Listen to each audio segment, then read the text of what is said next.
Welcome to Tamara Tattletales. I'm Tamara, and I spill the tea on your favorite reality stars. Married at First Sight After Party, Season 14, Episode 6. So Chris and Karen were featured in this episode. This episode's signature cocktail is called Snark and Stormy, and it's described as a delicious take on the classic Dark and Stormy. Now, this time, they didn't give us the ingredients. They seem to be vacillating on whether they want to tell us what's in these drinks from one episode to the next. Now, Chris said the drink is tasty, like it had a little bit of extra snark in it.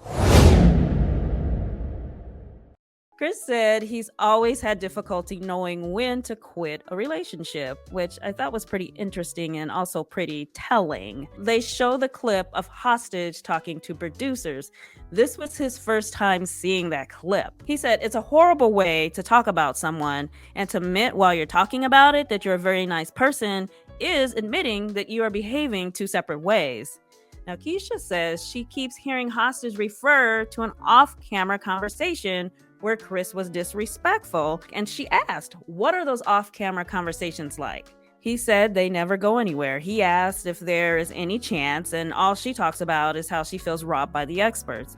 So Karen says Chris has taken the high road throughout the relationship, and at the end of the day, Hostage won't give him the time of day. They show the clip of Hostage talking to Katina and Jazz, where she won't give them a clear answer when they ask if she was attracted to Chris. He's thought since the day of the wedding that she wasn't attracted to him, but to this day, she will not say that. And Keisha said, you know what, I straight out asked her too, and she would only say that you're not her type. He said since Hostage never came right out and said that she wasn't attracted to him, he couldn't figure out if it was a lack of attraction or her nerves and emotions getting the best of her that was causing her to behave the way she did. When they were at the city hall to get their marriage license, Chris asked Hostage for her phone number and offered to give her his, and she said, no, I know where to find it if I need it. When they were in front of the officiant to sign the paperwork, the officiant asked, would you like to get married? Thinking it was like a happy occasion, and Chris said yes, and Hostage just remained silent. On the plane ride to Puerto Rico, she refused to sit next to him, and they had to have a producer sit between them for the entire flight. Now, at this point, they'd only spent about 45 minutes to an hour together. He said this was like a 4-hour flight, which was the perfect opportunity for them to get to know each other, but she was not interested in getting to know him at all. He said that he didn't get many opportunities to talk to Hostage one-on-one. Like, for the most part, the only time they were together was in a group setting or doing an activity. When they were standing in line at the airport or arrived early for transportation to pick them up, and they were like the only ones waiting, those were the times he would try to have a conversation with her. And he said during those conversations, she was nicer, but he thinks it was because there was no pressure to discuss what was going on between them. They showed the clip of Hostage explaining her idea of them splitting the apartment like it's a timeshare.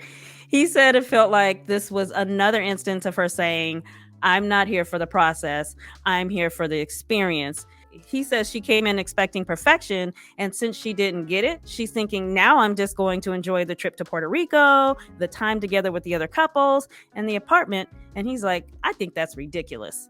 Karen says it's obvious she just wants to be on TV. Like, get out of here with that. She said during the group dinner, like, everyone rallied around Chris because it was pretty obvious that they were witnessing someone who only cared about herself and how she was going to be portrayed on TV. She said, I think she's faker than her lips. How are you feeling now that the honeymoon's over? And he's like, I'm still committed to stay on track and move into the apartment.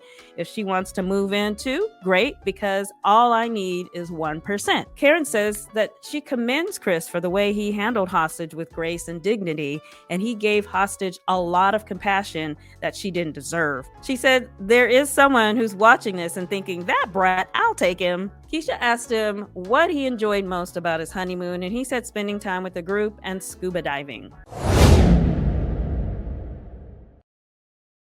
They play the scene where Karen complains about the landlord evicting Mark during the honeymoon. So Keisha asks, like, what's going on with that situation? And Karen thinks that the landlord was afraid to lose Mark, and instead of losing him to their marriage, she's just going to push him away. And she was very much like a mother figure to him. She even threw him an engagement party. She thinks it was very painful for Mark to lose that relationship. And Keisha asked if it's unsettling that he was so close to his landlord. And Karen said, a lot of his relationships are unsettling to me, to be honest. His married friend kept calling him and saying, I love you and I miss you. And Keisha asked if it was a female, and she said yes. She said he was always on his phone. And this particular friend even messaged Karen and told her that she's his ride or die friend, and he likes this and this, but he does not like this and that. Karen said she didn't even reply to the message and thought it was audacious of the woman to insert herself as the most important woman in his life. Keisha asked about how she feels about moving in with Mark, and she said she has mixed feelings about moving in with him. On one hand, he needed help, so it was a given that she would help him. But on the other hand, she's like, girl, you don't even know him. And Keisha asked her if she could see herself having kids with Mark. And she said she always wanted children, and that's part of the reason why she did the show. But time will tell if Mark is the one. She's seeing some red flags with the landlord and some of his inconsistencies. Keisha commended her for not barking back when Hostage told her, please don't do that, during the group dinner. Karen said she was squeezing the heck out of Mark's hand to help her control her mouth. Keisha asked who stirs up the pot the most during these group dinners. And Karen said, probably me. I'm not here to play a character on a television show. I'm genuine and authentic, and if I have an opinion, I'm going to tell it. Chris agreed without a doubt that Karen is the one who stirs up things in the group. He said, it's fun most of the time, but we all know, and he's kind of like shaking his head like, yeah. So Karen said leaving the honeymoon, she's feeling a little overwhelmed because they have a lot to contend with regarding Mark's living situation when they get home.